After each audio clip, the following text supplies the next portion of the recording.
So I'm really happy to welcome Andy Calvert to the podcast. He's from Hartham United. Andy, thanks for joining me. No problem at all. Thank you for having me. That's a pleasure, mate.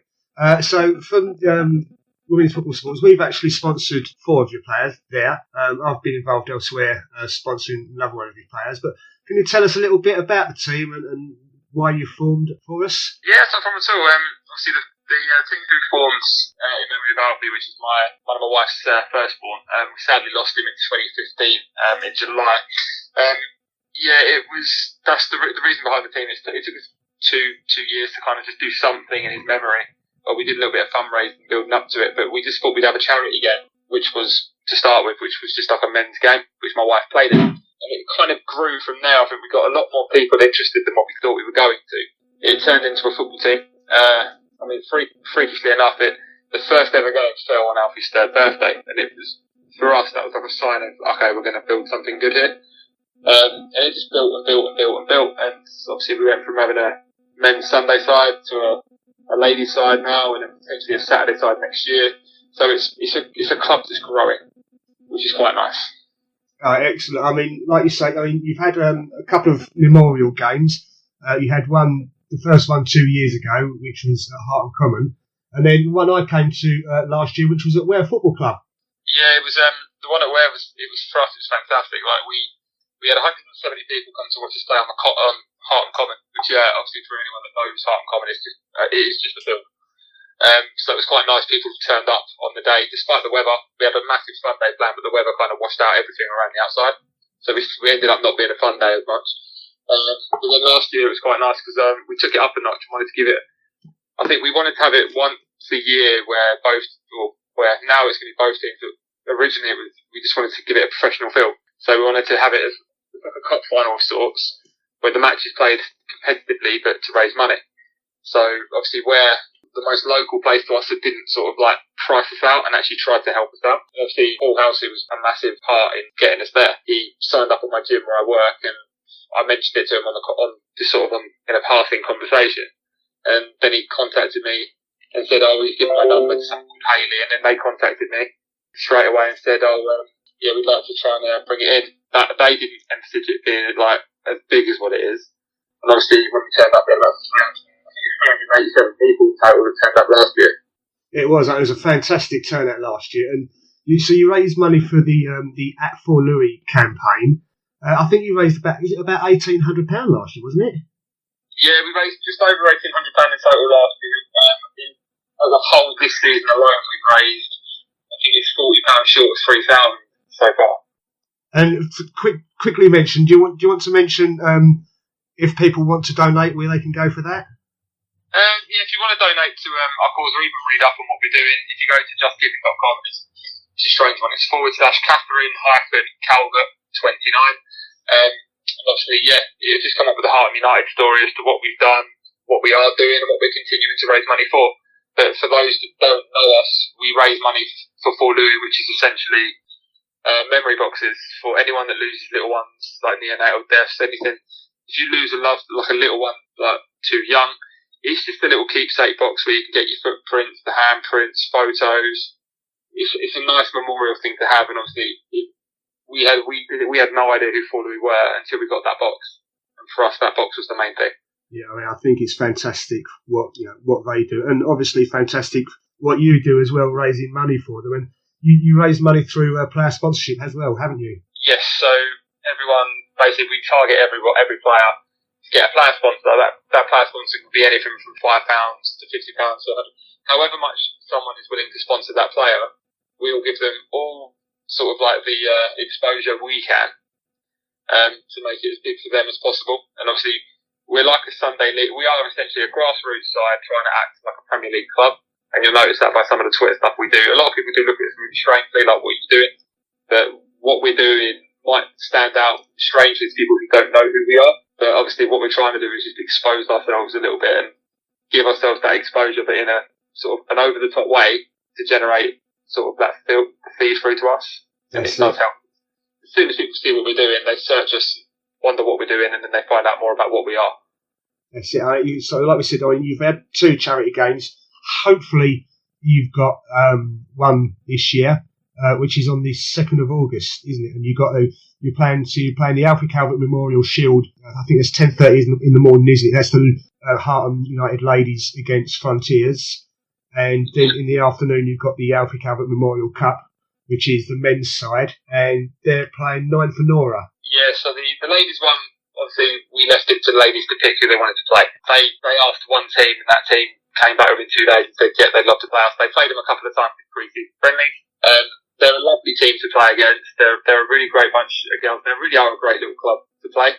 And I think they were the first people to ask about what we're doing. They followed us and they ask questions every now and again as to what we're doing, how we're getting on.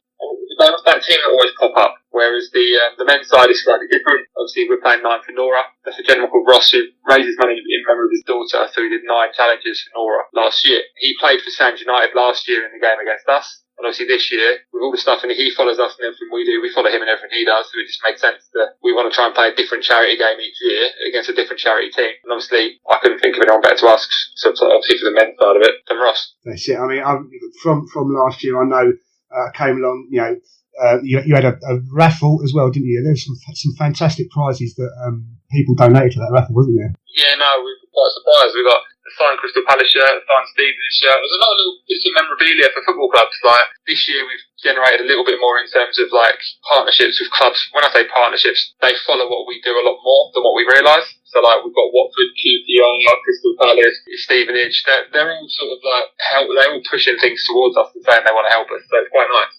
Well, that's fantastic that, for something like this, for such a great cause, that people are coming together. It's like a football community, football family coming together for it, isn't it? Oh, it is fantastic. I mean, we don't realise, for us, we don't see how much we are getting over to people until, obviously, you start seeing things come in. Like the ladies had a message sent out from Jodie Bartle, which was really, really nice to see. Because obviously, my missus saw it straight away and she knew exactly who she was straight away. Yeah. It shows me like, oh, okay, that was quite a nice surprise. A lot of the girls appreciated it as well. Yeah, I'm sure they did.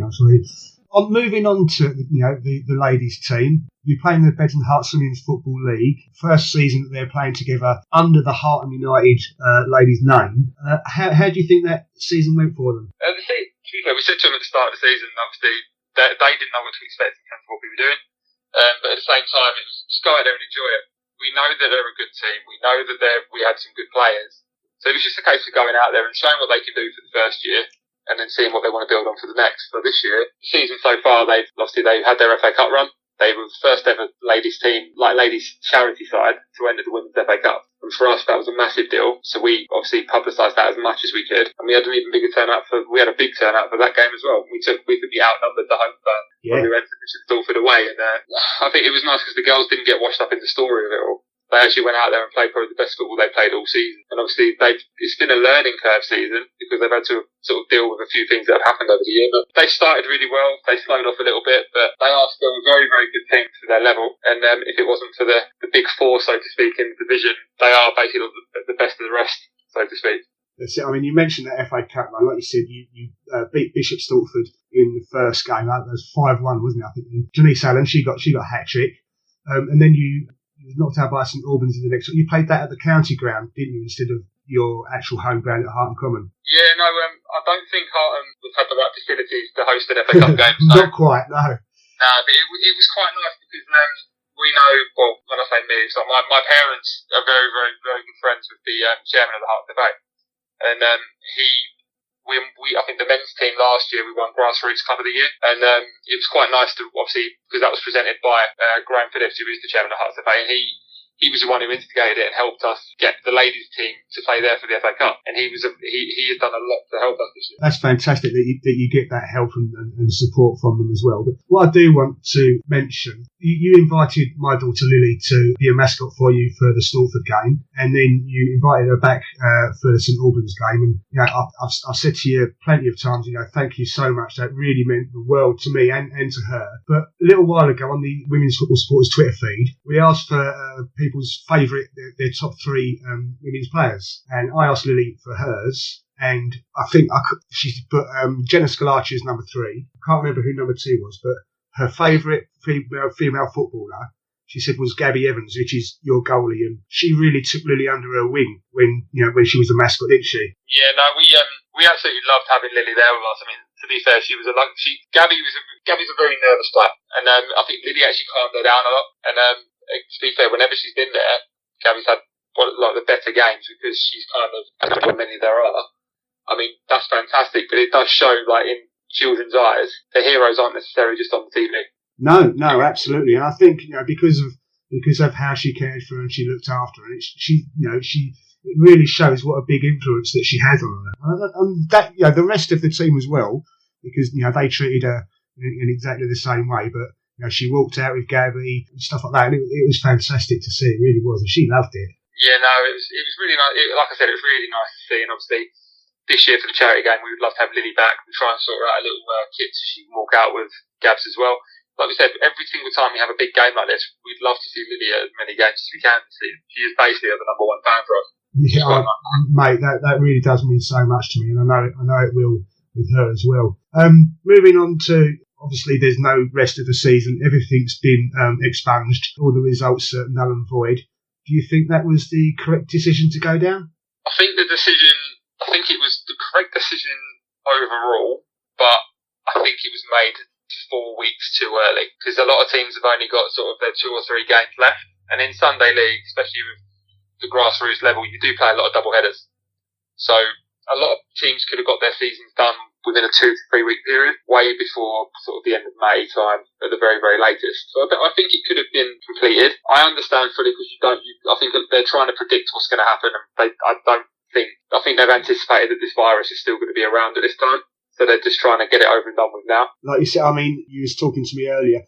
The big teams in that division, you got St Albans, you got Hemel Hempstead Ladies. They were top, and it's hard for them because of how well they've done this season. But like you say, if that's the decision, it's got to be, in my view, the same rule for everyone. Oh yeah, no, I fully agree. But the way, obviously thinking about it when we've had this conversation before, I don't understand why it's gone from the grassroots level to then filter up.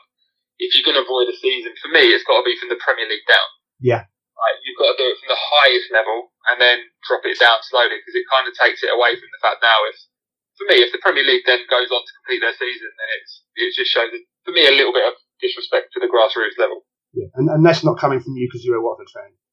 Oh, no. That's nothing to do with it. We're outside the relegation zone at the moment, so it's not too bad. But no, like I said, I feel for teams like your St Albans, your Hemel Hempstead and your Northwood, because they're 3 teams competing to go up. All 3 of those teams deserve an opportunity in the higher division to test themselves. So I feel sorry for them if the promotions and relegations are completely scrapped. I'm hoping that they have something in mind where they can sort of still even judge it and let teams go up for being essentially too good for their division. I mean, we played a team in pre-season, Hearts Vipers, but we played them when they were very, very new. So we were like one of their first games. Yeah. So I've followed them on Twitter. I know how well they're doing. They've absolutely romped that division. Yeah. So for me, if the season is voided and they have to play another season in that lower division, I feel sorry for Hearts Vipers because they are too good for that level. But then I feel sorry for the teams in that division as well because they've got to play Hearts Vipers again. Yeah, I mean, I went to watch them a couple of weeks ago. They had a cup semi-final, funny enough, against St Albans, and I spoke to John and Eva for the podcast, and yeah, like you say, they've run that league. It's going to be hard for them to take, but like you say, hopefully, the league will look at things, and because there's a lot of new teams coming up, especially around this area as well, so they might hopefully jig things about a bit and see what they can do. Yeah, I mean, because with Hearts Vipers, I've watched them play a couple of times, but I think one of my players actually went to watch them play.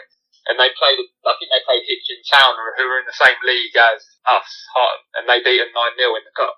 Yeah. And it was a really strange one. They're too good for the level they are. They need to be sort of tested. I even think Division 2 is too hit and miss for them as well. But I think they're a Division 1 team playing in the bottom. Yeah, but as I've spoke with John from there before, they're a new team. The rules stated that they had to start at the bottom. For me, it's the only league that I've seen do it that way because when our men's team started, we started in the bottom division, but then because of the players we signed, they moved us up a division. So I think I can understand it from a league perspective because you don't know the level they're going to be, but at the same time, you must have seen it. I think pre-season they were beating teams in the higher divisions as well. Yeah, I think in their circumstances, common sense has got to prevail, though, hasn't it? Yeah, you've got to be fair. It's not just being fair to Hearts Vipers, but you've also got to be fair to the teams around them as well. back onto Hartham United ladies, obviously. Ideas for next season, obviously onwards and upwards. Hoping to add to the squad or expand the squad at all?